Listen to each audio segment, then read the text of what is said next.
Hola gente libre, bienvenidos a En Primera Plana. Recuerde que estamos en Telegram y en la web del Epoch Times. Bien, el Tribunal Supremo de los Estados Unidos cuenta solo con un puñado de días para determinar 6 veredictos de alto impacto para la nación, ya que acostumbra a publicar todas sus decisiones al término de cada uno de sus mandatos y este de ahora acaba a finales de junio. El fundador de Wikileaks, Julian Assange, ha llegado a un acuerdo para evitar más penas de prisión. Su avión se dirige ahora a un tribunal de Estados Unidos y luego a su libertad, tras hacer escala en Bangkok. Hola gente libre, bienvenidos a En Primera Plana. La cobertura de la atención sanitaria preventiva en Estados Unidos podría estar a punto de redefinirse. Un tribunal de apelaciones ha dictaminado que el mandato de atención preventiva de la Ley de Cuidado de Salud Asequible, más conocida como Obamacare, es inconstitucional y que va a dejar de aplicarse en ciertos casos, sentando así las bases de lo que podría ser un gran cambio. Mientras tanto, la Corte Suprema rechaza varias apelaciones contra la vacuna de la COVID-19, pero esta noticia no estamos seguros de que vayamos a poder darla completa en las grandes plataformas, así que les aviso de antemano que posiblemente tengamos que cambiar a un lugar donde se respire mayor libertad. En ese caso les dejaré un link abajo o aquí para el que quiera conocer en profundidad algunas cosas de las que no se puede hablar tan abiertamente. Pero antes de entrar en materia, un inciso. Debemos estar preparados para lo que nos viene. Hombre precavido, dicen, vale por dos. Aquí les dejo un enlace sobre algunas de las alarmantes señales de la economía de Estados Unidos aquí abajo, de las que alerta nada más y nada menos que el presidente del Banco de la Reserva Federal de Chicago. Como siempre digo, manténganse informados y a salvo. El Tribunal Supremo de Estados Unidos está a punto de dar a conocer una serie de sentencias importantes y se prevé que lo hará entre esta semana y la que viene. Se espera que dentro de poco dé a conocer los veredictos sobre asuntos tan relevantes para la nación como si el expresidente Donald Trump, y actual favorito republicano a las elecciones de 2024, gozaba de inmunidad cuando realizó sus actividades como comandante en jefe. Esto podría provocar que varios juicios en su contra giraran y tomaran un rumbo a su favor. Y también si los cargos de obstrucción relacionados con la irrupción en el Capitolio de Estados Unidos el 6 de enero de 2021 se mantienen o no. El más alto tribunal de la nación también delibera sobre las leyes que atañen a los gigantes de las redes sociales y sobre el poder que han cobrado las agencias federales. Y es que, a falta de días para que acabe el mes, los jueces todavía no se han pronunciado sobre 14 casos de este mandato que comenzó en octubre de 2023. Y hoy analizaremos los que más impacto pueden provocar en el país. Empecemos por el caso del poder de las agencias federales o la deferencia Chevron, una doctrina que ha cumplido ya 40 años. ¿En qué consiste la doctrina Chevron? Se trata de un precedente legal que dicta la actuación de los tribunales. Por raro que parezca, la llamada doctrina Chevron obliga a los tribunales a ceder ante las agencias federales a la hora de interpretar las leyes del Congreso que no sean claras.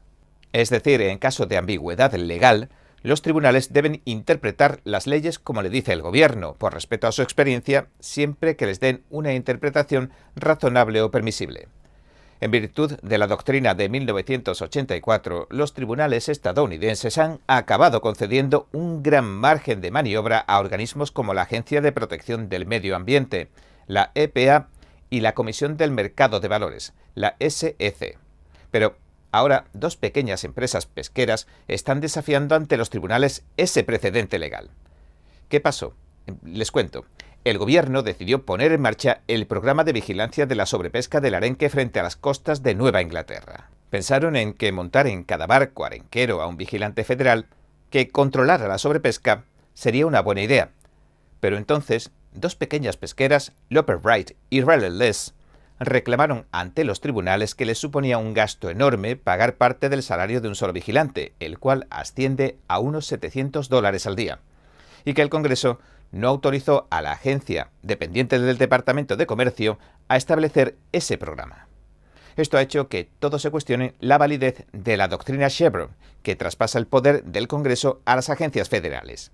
Pero, en resumidas cuentas, es que incluso cabe la posibilidad de que acabe desapareciendo, y un veredicto así podría tener una amplia repercusión porque no solo afectaría a la EPA y a la SEC, sino también al poder de las otras muchas agencias federales. Le dejo aquí abajo, o aquí, un enlace a un artículo de opinión de Robert Malone que profundiza en la deferencia a Chevron y habla de una cuarta rama que nadie ha votado democráticamente, el llamado Estado administrativo. Pero ese es un camino que ahora no vamos a tomar para no desviarnos. Continuemos con lo que nos ocupa. Otro caso sería el de la inmunidad de Trump. Probablemente se fallará esta semana. Los problemas del expresidente empezaron el año pasado cuando el abogado especial Jack Smith lo acusaba de conspirar para cambiar el resultado de las elecciones de 2020. Entonces el expresidente decidió apelar ante el alto tribunal y declaró que gozaba de inmunidad presidencial cuando después de las elecciones de 2020 tomó acciones para hacer frente a lo que describió como un fraude electoral. Según los abogados de Trump, debería ser totalmente inmune a la acusación, pero entonces surgió un gran dilema. Algunos jueces opinan que un presidente no debe ser totalmente inmune a las acusaciones tras su mandato porque podría hacer cosas horribles y no tener que pagarlas. Otros dicen que habría que concederles cierta inmunidad, y el resto advirtieron de que todos los futuros expresidentes podrían ser llevados ante la justicia por sus sucesores si no se mantiene intacta la inmunidad. De momento, la apelación ha retrasado el caso penal contra el expresidente Trump en Washington, por la irrupción del Capitolio del 6 de enero de 2021. Pero el expresidente se ha declarado siempre inocente de los cargos. Otro caso importante sería el de las redes sociales. El tribunal tendrá que decidir si se debe prohibir que los funcionarios del gobierno federal se comuniquen con las compañías de las redes sociales. En este caso fueron 2 fiscales generales estatales los que demandaron al gobierno federal. Alegaron que violó los derechos de la primera enmienda de las personas y le pidió a los gigantes tecnológicos que retiraran el contenido que, según ellos, era falso o engañoso. De hecho, los fiscales generales cosecharon cierto éxito en los tribunales inferiores. El Tribunal de Circuito de Apelaciones de Estados Unidos emitió un veredicto que impide a los funcionarios del FBI, a los Centros para el Control y la Prevención de Enfermedades, los CDC, la Oficina del Cirujano General, la Casa Blanca y otros tantos organismos, ponerse en contacto con las empresas de redes sociales. Entonces, la administración Biden apeló la decisión del Quinto Circuito y la envió al Tribunal Supremo. Ahora, la decisión del circuito se ha suspendido mientras el alto tribunal sopesa el asunto. Lo único que se sabe sobre el posible veredicto es que en marzo, varios jueces del Supremo ya no veían factible que se pudiera acabar prohibiendo a los funcionarios públicos ponerse en contacto con esas empresas. Otro tema crucial es el aborto. El alto tribunal está a punto de emitir sentencia sobre si las salas de urgencias de Idaho pueden practicar abortos a mujeres embarazadas durante lo que se describe como una emergencia. Según la Ley de Defensa de la Vida de Idaho de 2022, el aborto está prohibido en cualquier circunstancia a menos que sea necesario para evitar la muerte. Joe Biden. Pero el gobierno de Biden impugnó la ley. Alegó que entra en conflicto con otra ley federal, que es la Emergency Medical Treatment and Labor Act, que obliga a los médicos de urgencias a estabilizar a los pacientes. Entonces, ¿quién tiene más poder en la cuestión del aborto, el Estado o el gobierno? Pues mientras se decide, veamos otras cuestiones que también se relacionan con las redes sociales. Se han promulgado leyes en Texas y Florida para tratar de regular las prohibiciones que pueden imponer las redes sociales. Estas leyes prohíben a los gigantes tecnológicos retirar o rebajar de categoría el contenido de los usuarios que expresen determinados puntos de vista. Las leyes surgieron después de que muchos acusaran a las redes sociales de censurar el pensamiento conservador. Los jueces expresaron algunas reservas sobre estas leyes que cuentan con el apoyo de los republicanos de los 2 estados, pero sugirieron que, en cualquier caso, tampoco se bloquearán por completo. Les preocupa, según dijeron, que puedan atentar contra la libertad de expresión en cuanto a que no se respeta la línea editorial de las plataformas. Pero también indicaron que podrían permitir que las leyes regulasen determinados servicios de Internet no expresivos, como el correo electrónico o la mensajería directa. Por último, queda el caso del 6 de enero y la cláusula de obstrucción, que ahora veremos.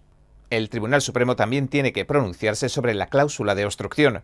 Esta puede cambiar el destino de las personas que está procesando el Departamento de Justicia porque entraron en el Capitolio de Estados Unidos el 6 de enero de 2021.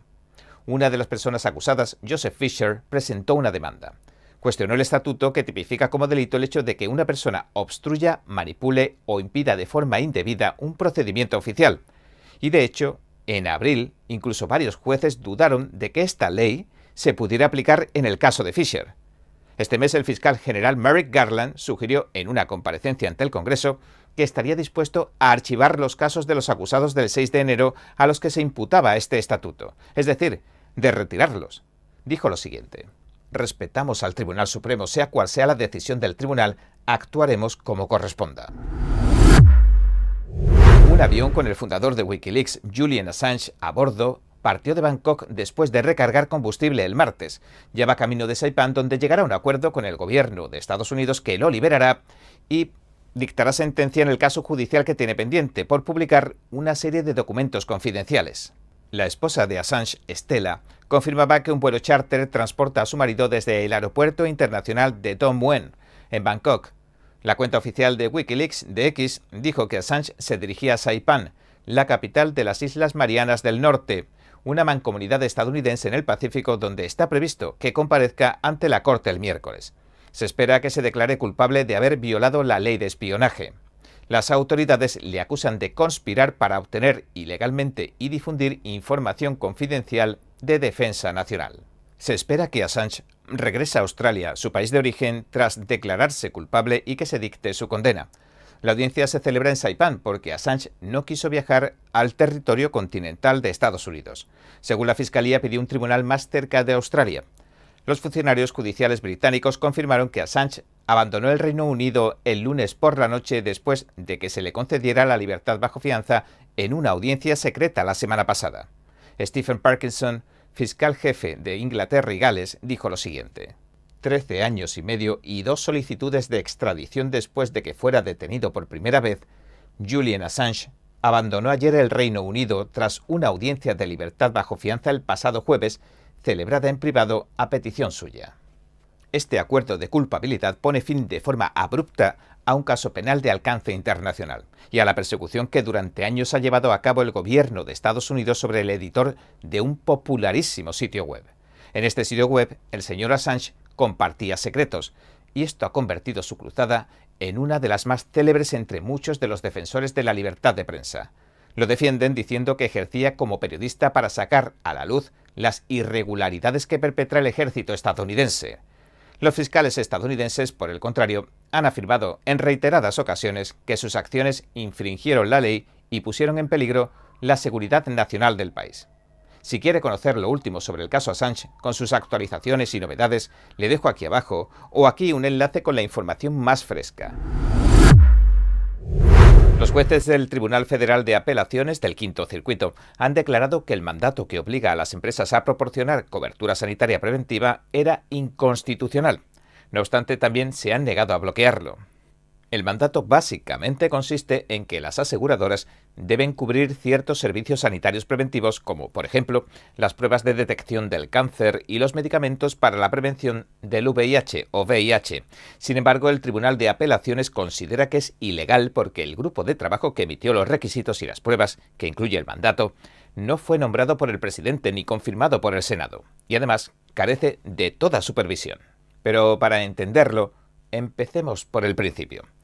¿Qué dice este mandato de la Ley de Cuidado de Salud Asequible, más conocida como Obamacare, que se refiere a la cobertura de la atención sanitaria preventiva? Pues básicamente no define esa atención de ninguna manera. En su lugar, exige que las empresas cubran tanto los servicios preventivos como los medicamentos que reciben una calificación A o B del Grupo de Trabajo de Servicios Preventivos de los Estados Unidos. Y aquí está el problema que ven los jueces. Este grupo de trabajo, es decir, las personas que lo componen y dictan servicios y medicamentos, han estado ejerciendo un poder parecido a los funcionarios que nombra el presidente. Sin embargo, el presidente nunca los nombró. Además, según el tribunal, el grupo de trabajo trabaja de forma completamente independiente y emite sus calificaciones A o B sin supervisión, pese a que son legalmente vinculantes, es decir, de obligado cumplimiento. Pero, para entenderlo a nivel jurídico, veamos lo que escribió el juez de circuito Don Willett. Dijo sobre el grupo de trabajo lo siguiente: el poder sin supervisión que ejerce La facultad de emitir recomendaciones de atención preventiva que las aseguradoras deben cubrir por ley convierte a sus miembros en funcionarios de primera fila de los Estados Unidos, aunque no hayan sido nombrados en virtud del artículo 2 de la Constitución de los Estados Unidos. El secretario de Salud, Xavier Becerra, intentó abordar este problema inconstitucional rápidamente y emitió una ratificación post hoc de las calificaciones A y B que había emitido previamente el grupo de trabajo. Sin embargo, su intento de darles validez inmediata fracasó. En el fallo, los jueces también hablan de ese memorando, de esa petición que presentó el secretario de Salud Becerra, y señalan que tiene muchos defectos. También concluyen expresamente que la Ley de Cuidado de Salud Asequible no le autoriza de ninguna manera a supervisar o revisar las calificaciones del grupo de trabajo.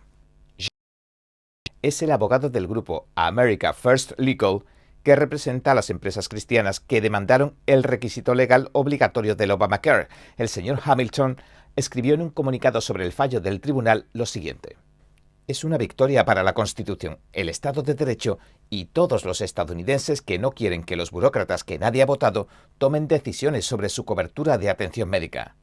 Aunque nos interesamos por conocer la opinión del Departamento de Salud y Servicios Humanos, por el momento no ha respondido a nuestra solicitud de comentarios. También quiero aclarar que el fallo solo bloquea el mandato para las empresas que presentaron la demanda, porque se les exigía que prestaran obligatoriamente esa cobertura, y no estaban de acuerdo. No obstante, el caso podría, en última instancia, provocar que la cobertura obligatoria de atención sanitaria preventiva se anulara por completo y para todas las empresas del país. Los 3 jueces del Tribunal de Apelaciones, por unanimidad, votaron que el mandato violaba la Constitución, pero todo esto empezó en 2019. Un grupo de hombres de negocios y empresas cristianas como Braidwood Management interpusieron una demanda al gobierno. Se quejaron de que el Grupo de Trabajo de Servicios Preventivos de los Estados Unidos le había otorgado una calificación A a los medicamentos que previenen la transmisión del VIH o VIH. En la demanda alegaban que dar cobertura a esos fármacos violaba sus creencias. ¿Por qué? La idea se explica también en el expediente del caso Braidwood Management contra Becerra. Afirman que dar esa cobertura violaba sus creencias porque los hacía, cito, cómplices de facilitar el comportamiento homosexual, el consumo de drogas y la actividad sexual fuera del matrimonio entre un hombre y una mujer. Luego, en 2023, el juez de distrito de Estados Unidos, Reed O'Connor, dictaminaba que la cobertura obligatoria que imponía el grupo de trabajo violaba los derechos de libertad religiosa de las empresas. El juez O'Connor decidió bloquear la cobertura que hubiera recomendado el grupo de trabajo desde que se promulgó la Ley de Cuidado de Salud Asequible, y con carácter total, es decir, no solo para los demandantes, sino para todo el país. Hace poco el Tribunal de Apelaciones detenía ese bloqueo nacional del juez O'Connor y dictaminaba este mismo viernes que no debería haber emitido una orden judicial a escala nacional, en parte, según dijeron, porque les parece una medida demasiado amplia que no se ajusta a las estrechas razones que hay para hacer algo así. Pero volviendo al fallo del juez O'Connor, el Tribunal de Apelaciones también encontró algo interesante.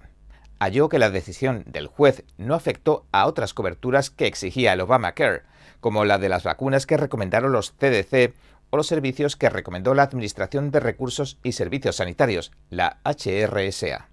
El magistrado O'Connor consideró que cumplían con todos los requisitos legales porque las agencias gubernamentales las aceptaron y emitieron. Sin embargo, los jueces del Tribunal de Apelaciones no estaban tan seguros y señalaron que los demandantes, por el contrario, habían presentado, cito, argumentos convincentes y esencialmente irrefutables. En otras palabras, esas recomendaciones también pueden adolecer de problemas constitucionales. Y aunque los jueces se negaran a pronunciarse sobre el asunto, le han ordenado al juez O'Connor que los reconsidere. En resumen, este mandato de Obamacare ha acabado sufriendo un revés legal tan significativo que podría redefinir la cobertura de la atención sanitaria preventiva en Estados Unidos. Y no solo eso, podría abrir nuevos frentes sobre algunos otros mandatos. Por eso, les seguiremos informando sobre esta y otras noticias en desarrollo importantes aquí, en esta cadena. Los jueces han denegado las apelaciones contra las vacunas de la COVID-19 de una organización sin ánimo de lucro que fundó Robert F. Kennedy Jr. Los jueces de la Corte Suprema acaban de rechazar las apelaciones que presentó Children's Health Defense, o CHD, sobre las vacunas contra la COVID-19. El fundador de la organización, Robert F. Kennedy Jr., también se postula como candidato independiente a la presidencia en 2024. El Tribunal Superior de la Nación rechazó su apelación después de haberlo intentado en los tribunales inferiores. Estos dijeron que tanto la organización CHD como sus miembros carecían de la autoridad necesaria. No pueden demandar a la Administración de Alimentos y Medicamentos, a la FDA, por autorizar vacunas infantiles de emergencia contra la COVID-19. Los jueces también rechazaron otra apelación de la organización de Robert F. Kennedy Jr. En la segunda se oponían al mandato de vacunación obligatoria contra la COVID-19 que se impuso a los estudiantes de la Universidad de Rutgers, una universidad pública de Nueva Jersey. Aunque, a decir verdad, el Tribunal Supremo no hizo ni un solo comentario sobre ninguna de las denegaciones. Sencillamente las incluyó en una larga lista con otras tantas decenas de casos. Robert Burns, uno de los abogados que representa a la Children's Health Defense en el caso de la FDA, le dijo a The Epoch Times en un correo electrónico lo siguiente: resulta desalentador que los tribunales se ciñan al fraude de la FDA, que está perjudicando a millones de estadounidenses. El abogado también le pidió al Congreso que aprobara reformas. Julio Gómez, un abogado que representa a la CHD en el caso Rutgers, el segundo de la universidad, le dijo a The Epoch Times en un correo electrónico que las negaciones de la Corte Suprema marcaron un día triste. Aseguró que se necesita arrojar luz sobre las vacunas y la decisión de la Corte Suprema de 1905 en Jacobson contra Massachusetts, que confirmó que una ciudad podía imponer una ley para obligar a todos a vacunarse contra la viruela. El señor Gómez señaló uno de los últimos fallos del Tribunal Federal de Apelaciones. Este determinó que el caso Jacobson no tenía validez, es decir, no se podía aplicar como premisa en un caso que se presentaba sobre un mandato de vacunación obligatoria en California. ¿Y por qué? Porque los demandantes que se oponían a la vacunación forzada habían presentado pruebas de que las vacunas contra la COVID-19... Bueno, creo que a partir de aquí le debo pedir disculpas. Siento mucho que la moderación de contenidos de los gigantes tecnológicos nos obligue a cambiar de plataforma, pero ya nos han cerrado los canales muchas veces, quizás demasiadas. Siento de veras la incomodidad. Les dejo un enlace aquí abajo o aquí arriba si quieren ver el vídeo completo y conocer en profundidad la noticia. Bien, han lanzado un ataque informático contra un gran número de concesionarios de Norteamérica. Se espera que la interrupción de los sistemas provoque este junio una caída de las ventas de automóviles en Estados Unidos de hasta un 7% con respecto al año pasado. Los comerciantes han tenido que volver a sacar del cajón la libreta y el bolígrafo para realizar las transacciones mientras deciden si pagarán el rescate para que restablezcan los sistemas. Y ahora, mirando a la mesa de la cocina, una encuesta prevé que el costo de la barbacoa o la parrillada del 4 de julio batirá un récord debido en parte al aumento de los precios. Pero antes de entrar en materia, un inciso para dejarles información aquí abajo o aquí sobre los robos de identidad que se están produciendo en el Servicio de Impuestos estadounidense, el IRS. La Defensora Nacional del Contribuyente, Erin Collins, ha informado sobre sus hallazgos y recomendaciones para que cada particular podamos solucionar los problemas que se derivan de estos robos. Como siempre digo, manténgase informado y a salvo. J.D. Power, la empresa de datos y análisis de consumidores que informó del ataque, estima que las ventas de vehículos nuevos oscilarán en torno al 1.300.000, entre un 2,6% y un 7,2% menos que hace un año. Los piratas informáticos apuntaron alto esta vez a la firma CDK Global, que proporciona software a miles de concesionarios de automóviles en Norteamérica. Se encarga del tratamiento digital de las ventas, las financiaciones y las reparaciones de los vehículos. Así que tras el ataque, muchos se vieron obligados a realizar las transacciones a la vieja usanza, es decir, de forma manual. El presidente de la división analítica de J.D. Power, Thomas King, dijo que los problemas que causó el ataque informático hace que las ventas no reflejen la demanda real de los vehículos nuevos, y añadió en un comunicado en su web lo siguiente: un número significativo de ventas que deberían haber ocurrido en junio se producirán en julio, aunque existe una incertidumbre considerable sobre cuándo estos sistemas volverán a la normalidad. Las ventas totales de junio serán de entre 1.33 y 1.27 millones de unidades. Según la CNN, casi 15.000 concesionarios de automóviles de América del Norte llevan días luchando por brindar servicios vitales a sus clientes porque Ahora, los ciberataques parecen ser más profundos y duraderos que nunca. En otras palabras, los concesionarios se han quedado prácticamente paralizados por una técnica que cada vez emplean más los hackers, el ransomware. Eric Noonan, el director de la ciberempresa de seguridad CyberChef, le dijo al medio que este tipo de ataques pueden empezar con el robo de identidad de un correo electrónico. El pirata comienza a moverse por todos los rincones digitales una vez dentro de la empresa y pueden pasar horas, días o incluso semanas antes de que el propietario de la cuenta de correo descubra que no puede acceder o reciba una nota de rescate. Pero, ¿qué es lo que hace? El experto lo resume así. El ransomware es el equivalente digital a que los ocupas se apoderen de una casa. La entrada inicial pasa desapercibida, lo que permite a los ocupantes ilegales ocupar y controlar la propiedad y, cuando los propietarios notan que hay un problema, el proceso para recuperar el control y la propiedad es tan perturbador como costoso. Este tipo de ataque está cobrando cada vez más protagonismo entre los ciberdelincuentes, ya que ahora los sistemas están mucho más interconectados tanto entre sí como a la nube y que dependen de terceros, como en el caso de CDK Global. Por eso los piratas eligen este tipo de empresas que suministran software a la industria como blanco de sus fechorías. Atacan al mismo corazón de la cadena de suministro para exigir rescates cada vez más cuantiosos y millonarios. Las grandes cadenas hospitalarias Change y Ascension tampoco pudieron brindar la atención adecuada a sus muchas sucursales cuando les sobrevino un ataque de ransomware. Al parecer, los expertos coinciden en que la única opción que les queda es pagar el rescate y recuperarse lentamente. Según el informe del FBI de 2023 sobre el cibercrimen, la agencia recibió cerca de 3.000 denuncias de ransomware, y lo describe así. El ransomware es un tipo de software malicioso o malware que encripta los datos de una computadora inutilizándola. Además de cifrar la red, el ciberdelincuente suele robar datos del sistema y mantenerlos como rehenes hasta que se pague el rescate. Hasta que no se paga el rescate, los datos de la entidad no vuelven a estar disponibles. Es decir, hasta que no reciben el dinero, no le entregan la clave que descifra correctamente los archivos. De acuerdo al informe, el sector de la sanidad y la salud pública es el que recibe más ataques de este tipo. Le sigue el área de la fabricación de productos esenciales y, en tercera posición, las instalaciones públicas, las instalaciones gubernamentales. Varios expertos aseguraron al medio que hay un claro desfase entre los atrasados sistemas de seguridad de las empresas y la sofisticación que muestran los hackers. Y algunos incluso defendieron la implantación de requisitos mínimos de ciberseguridad de obligado cumplimiento en las empresas. Para Steve Morgan, investigador, escritor y redactor jefe de la revista Cibercrimen, el ransomware se ha convertido en una plaga.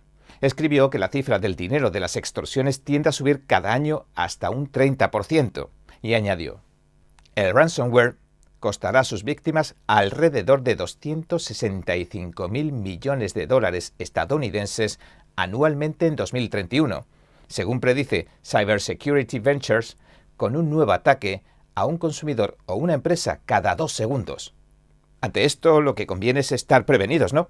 ¿Cómo? Pues asegurando el talón de Aquiles de las empresas. Se debe extremar las precauciones con los emails de empresas y las credenciales y permisos asociados. Ni siquiera abrir estas cuentas de correo en computadoras que no sean seguras porque pueden estar infectadas. La amenaza puede llegar de cualquier sitio, tanto del dispositivo de un allegado como de cualquier otro, ya que no puede saber que ha sido infectado quizás, y tampoco hay que entrar en webs de dudosa credibilidad o descargar programas piratas e instalarlos, por muy conocidos o gratuitos que sean. También conviene buscar debilidades en nuestros sistemas y, si los tenemos, en nuestros servicios en línea en Internet. Según el informe de la plataforma de ciberseguridad Kela, el 45% de los ataques de ransomware y extorsión tuvieron lugar en Estados Unidos.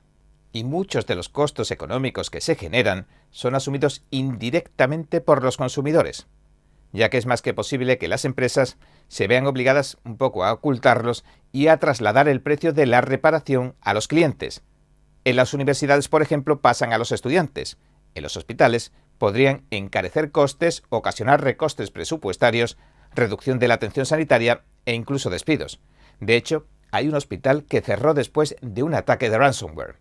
Según Político, además, También un paciente falleció cuando lo derivaron a un hospital que estaba sufriendo uno de estos ataques. En Inglaterra, tuvieron que reprogramar más de 800 operaciones después de otro ataque. Con este panorama, muchas empresas están haciéndose un ciberseguro para mitigar el costo potencialmente ruinoso de un ataque de ransomware. De hecho, Cybersecurity Ventures predice que el mercado de los seguros cibernéticos crecerá y mucho.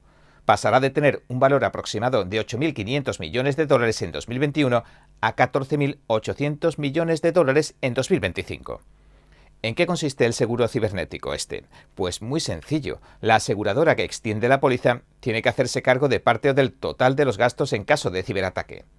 Por eso también las aseguradoras, según Bloomberg Law, están reconsiderando cubrir estos gigantescos y catastróficos pagos. CDK Global ha comunicado que en cuanto le sea posible pondrán fin a todas las interrupciones y restaurará los servicios, pero que seguramente esto les va a llevar varios días. Entonces la pregunta es, ¿cuánto dinero se perdió en este caso en particular?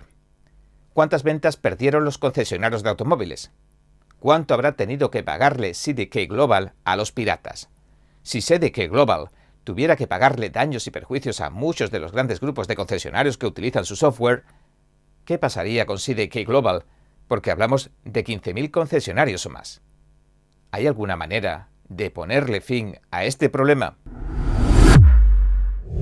El coste promedio de una buena barbacoa para el 4 de julio ha aumentado en 2024 hasta alcanzar un récord, en parte debido al aumento de los precios. Esto es lo que dice una encuesta del 27 de junio de la American Farm Bureau Federation. La parrillada del Día de la Independencia para 10 personas costará un 5% más que el año pasado, según este grupo de agricultores y ganaderos. En 2023 el coste promedio fue de unos $67, pero en 2024 costará un promedio de $71 según el grupo. Aunque el índice general de precios al consumidor, el IPC de Estados Unidos, ha tendido a la baja en los últimos meses, muchos estadounidenses siguen preocupados por la inflación, por el aumento de los precios. La encuesta de Farm Bureau encontró que el precio al por menor de 2 libras de carne molida ha aumentado un 11% a unos $13 y que 3 libras de chuletas de cerdo aumentó un 8% a unos $15,50. Sin embargo, se encontró que los precios del pollo han disminuido en un 4% desde el año pasado a unos $8 por 2 libras de pechugas de pollo. La oficina dijo lo siguiente. Combinadas, las pechugas de pollo, las chuletas de cerdo y la carne de hamburguesa suponen más del 50% del coste de la comida al aire libre de verano, lo que demuestra hasta qué punto la carne influye en el coste total de la comida al aire libre. Otros productos como los panes de hamburguesa, las patatas fritas, el queso, el helado, la limonada y las fresas han aumentado de precio. El único producto que disminuyó fue la ensalada de papa casera, que bajó un 4%. Roger Cryan, economista y jefe de la American Farm Bureau, dijo en un comunicado lo siguiente. Los precios más altos del supermercado reflejan una serie de retos a los que se enfrentan las familias estadounidenses. La menor disponibilidad de algunos alimentos básicos para cocinar y la inflación están afectando a la gente en sus carteras. Los agricultores también están sintiendo los efectos de los altos precios. Son los que toman los precios, no los que los crean. Su porción del dólar de los alimentos al por menor es de apenas el 15%, pero siguen pagando elevados precios de combustible, fertilizantes y otros suministros. Su casa, la casa de todos, el Epoch Times. Recuerde que estamos en Telegram y en la web del Epoch Times en español también. Bien, ayer fue la gran noche. El presidente Joe Biden y el expresidente Donald Trump presentaron visiones y retóricas contrapuestas sobre una batería de temas en el primer debate presidencial de 2024 que organizó la CNN. Pero antes de entrar en materia, un inciso, para decirles que el Tribunal Supremo ha dado la razón al expolicía Joseph Fisher, acusado de irrumpir en el Capitolio el 6 de enero. Ha desestimado el cargo de obstrucción de un proceso electoral. Así que esto podría afectar a los cientos de procesamientos del 6 de enero e incluso al caso del 6 de enero contra el expresidente Donald Trump. Les dejo aquí abajo el enlace, y aquí, a este interesante artículo que podría desencadenar una oleada de acciones judiciales. Como siempre digo, manténganse informados y a salvo. Y ahora sí, entremos en materia. El debate se vio salpicado en ocasiones por falacias ad hominems. Es decir, descalificaciones personales que nada tenían que ver con los asuntos que se trataban, pero desviaban el asunto, y también por respuestas tentativas, es decir, respuestas verosímiles, posibles o plausibles, pero los dos posibles candidatos, ya que todavía ninguno se ha confirmado, también debatieron políticas clave, cruciales. Discutieron de un abanico de temas que van desde la inmigración hasta el aborto. Ambos trataron de capturar a los votantes que todavía no han decidido a quién votarán en una carrera electoral que, según las encuestas, está siendo increíblemente ajustada. Y ahora vamos a sacar algunas conclusiones del debate. Empecemos por el aborto. El aborto ha sido, y sigue siendo, uno de los puntos más conflictivos electoralmente hablando de las presidenciales de 2024. El presidente Biden ha tratado desde siempre de subrayar el importante papel que ha jugado el expresidente Trump en la derogación de Roe contra Wade. Esta ley había despenalizado el aborto a nivel nacional hacía casi 50 años, o algo más quizás, pero hace relativamente poco el Tribunal Supremo de mayoría conservadora dictaba sentencia y la derogaba declarándola ilegítima. En el primer fallo del Alto Tribunal sobre la cuestión del aborto desde que revocó Roe contra Wade en 2022, los 9 jueces dictaminaron que no cambiarían nada sobre el estatus legal de la píldora abortiva. También se podrá seguir enviando por correo en un momento en que, recordemos, el aborto está casi prohibido en más de una docena de estados. Puede interrumpir un embarazo de hasta 7 semanas. El expresidente Trump, por su parte, dijo que no impediría que la gente que quiera tomar estos fármacos lo haga. También habló de que cree que hay excepciones para el aborto como el incesto, la violación y la protección de la mujer. El expresidente Trump pidió que cada estado se encargue de todo lo tocante a la legalidad o ilegalidad del aborto. Luego, alegó que el presidente Biden apoya leyes extremas para el aborto que permiten la administración del procedimiento hasta el 9º mes, es decir, antes del nacimiento, a lo que el presidente Biden respondió lo siguiente. No defendemos los abortos en estado avanzado y punto, dijo. El presidente también relacionó el fin de Roe contra Wade con que ahora se ha prohibido el aborto después de las 6 semanas en Florida, el bastión conservador donde reside el expresidente Trump. El señor Biden advirtió de que en 6 semanas ni siquiera sabes si estás embarazada o no, dijo, así que no vas a ver al médico para que decida en base a tus circunstancias o si necesitas ayuda. Eso dijo literalmente. Ambos candidatos también discutieron con dureza sobre la frontera. Tanto el presidente Biden como el expresidente Trump presumieron de su historial en materia de seguridad fronteriza e inmigración. El presidente Biden habló de su proposición de acuerdo sobre la inmigración que ya habían bloqueado ante los republicanos del Senado. Hizo hincapié en que incluía sistemas esenciales para detectar el mortal fentanilo, el opioide responsable de la mayoría de las sobredosis en Estados Unidos que está entrando de contrabando por la frontera sur de Estados Unidos.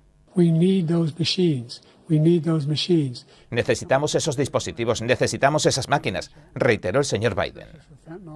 El expresidente acusó a su oponente de haber abierto las fronteras. Dijo que solo ahora, cuando se acerca el final de su primer mandato y la reelección, trata de ponerse un poco duro en la frontera.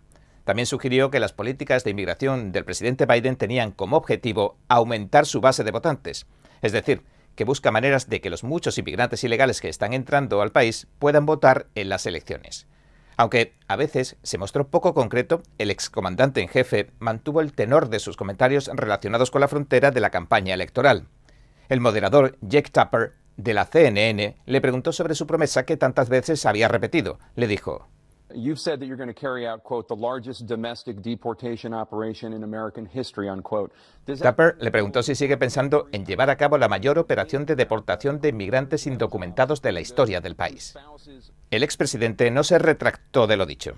Después pasaron a otro de los temas principales, la política exterior que se centró en Ucrania e Israel. El presidente Biden afirmó que solo Hamás, el grupo terrorista, quiere seguir en guerra contra Israel. Dijo que su propuesta de paz en 3 fases contaba con el apoyo del Consejo de Seguridad de las Naciones Unidas y de muchos otros. Retomando un tema frecuente en la campaña electoral, el presidente Trump dijo que el ataque de Hamás del 7 de octubre de 2023 no se habría producido bajo su mandato. Lo mismo dijo del conflicto de Rusia con Ucrania, cuya última fase comenzó con la invasión de la vecina Rusia en febrero de 2022. Después, el presidente Biden acusó al expresidente Trump de querer abandonar la OTAN. Lo presionó en cuanto a si aceptaría la propuesta del presidente Putin de un posible alto el fuego. Las condiciones son que Rusia mantenga el territorio ucraniano que ya ha reclamado y que Ucrania deje de intentar unirse a la OTAN. El republicano respondió que los términos de ese posible acuerdo eran inaceptables. También se comprometió a tener el conflicto resuelto antes del día de la toma de posesión. Luego pasaron al asunto de la economía. Los hombres en el escenario defendieron la economía de sus respectivas presidencias. Ambos mandatos coincidieron con el confinamiento de la COVID-19 y las ayudas económicas. La ley CARES, C-A-R-E-S, de 2,2 billones con B de dólares, llegó en 2020 mientras Donald Trump era presidente. El presidente Biden lanzó un proyecto de ley de estímulo económico propio de 1,9 billones de dólares en 2021. El presidente Biden dijo que el anterior presidente le había dejado una economía que caía en picado y alardeó del crecimiento del empleo durante su mandato. Su oponente republicano argumentó que muchos de esos empleos eran puestos de rebote, trabajos que se recuperaron tras las rápidas y abruptas cifras de desempleo que sucedieron durante la respuesta a la COVID-19. Y afirmó que el resto fue a parar a manos de inmigrantes ilegales. El presidente Trump también dijo que sus políticas condujeron a la mayor economía de la historia de nuestro país, antes de que la COVID-19 la descarrilara. El presidente Biden no estuvo de acuerdo, diciendo que el expresidente fue el primero desde la administración Hoover en dejar el cargo con menos empleos que cuando comenzó. El presidente Biden dijo que hará que los muy ricos empiecen a pagar su parte justa para mantener la solvencia de la seguridad social. Y también reiteró su promesa de no subir los impuestos a los que ganan menos de $400.000. Al expresidente le preguntaron si los aranceles a los productos extranjeros harían subir los precios. Entonces el republicano defendió los aranceles que impuso a miles de millones de dólares de importaciones desde China que se han mantenido bajo la administración Biden. Not going to drive them higher. It's just going to cause countries that have been ripping us off for years, like China and many others, in all fairness to China. It's going to just force them to pay us a lot of money. No va a hacer que suban, solo va a hacer que los países que llevan años estafándonos durante años, como China y muchos otros, van a tener que pagar mucho dinero, respondió el exmandatario. Aseguró que ese dinero iba a reducir enormemente el déficit que sufre Estados Unidos. El presentador Tupper le preguntó al expresidente Trump qué diría a los votantes que piensan que violó el juramento presidencial de preservar, proteger y defender la Constitución, tanto con sus acciones como con su inacción, el 6 de enero de 2021. El expresidente no respondió inmediatamente a la pregunta y, en su lugar, hizo hincapié en que el país estaba mejor ese 6 de enero antes de que el presidente Biden entrara en la Casa Blanca. We were respected all over the world. All over the world we were respected. And then he comes in. El mundo entero nos respetaba, dijo. Cuando se le hizo la pregunta de nuevo, el expresidente Trump dijo que le rogó a los manifestantes que se reunieran pacífica y patrióticamente. Dana Bash, de CNN, también preguntó al expresidente si aceptaría los resultados de las elecciones presidenciales de 2024 independientemente de quién gane. Como el expresidente Trump no respondió a la pregunta directamente, la señora Bush le hizo la pregunta 2 veces más. El expresidente finalmente dijo que lo haría siempre y cuando se cumpla una condición. Si son unas elecciones imparciales, legales y en condiciones, por supuesto. Cuando se le preguntó si diría que la violencia política no es aceptable, el expresidente respondió que no es que no sea aceptable, sino que es totalmente inaceptable. En términos generales, Trump esquivaba los golpes mientras Biden respondía con inseguridad. Por ejemplo, cuando le preguntaron al señor Trump su opinión sobre la guerra en Ucrania, dijo que los veteranos y los soldados de Estados Unidos no soportan al presidente Biden. La velada, además, estuvo marcada por muchas meteduras de pata, giros a mitad de frase y se vio a ambos candidatos esquivando en ocasiones las preguntas de los moderadores.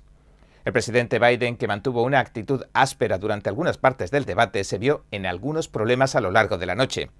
Incluso llegó a decir por error sobre el Programa Nacional de Seguro Médico Medicare lo siguiente. Por fin hemos destruido el Medicare, dijo el presidente Biden. Esto provocó la réplica del expresidente Trump. Tiene razón, ha destruido el Medicare, lo ha golpeado hasta matarlo, dijo el candidato Trump. Tras el debate, la vicepresidenta Kamala Harris reconoció que el presidente, su compañero de fórmula, había tenido un comienzo lento, pero remarcó que será el pueblo estadounidense el que tenga que tomar su propia decisión en noviembre. El gobernador Gavin Newsom, al que muchos medios consideran como posible sustituto de Biden en esta carrera presidencial de 2024, sugirió que no veía necesidad de reemplazarlo en la MSNBC y que estaba muy orgulloso del señor Biden tras el debate, aunque no le hubiera ido bien. You don't turn your back because of one performance. What kind of party does that? No le daremos la espalda por una actuación. ¿Qué clase de partido haría eso?, dijo el gobernador. Una encuesta flash de CNN que se publicó en el sitio web de la cadena poco después del debate mostró que el 67% de los encuestados creía que el expresidente Trump superaba al presidente Biden, que obtuvo alrededor del 33%. Y bueno, este ha sido nuestro episodio de hoy. Gracias por sintonizarnos. Si le gusta nuestro programa, por favor no olvide darle a me gusta, suscribirse y compartir este vídeo con sus amigos y su familia, porque todo el mundo merece conocer los hechos. Una vez más, gracias por ver En Primera Plana. Nos vemos mañana.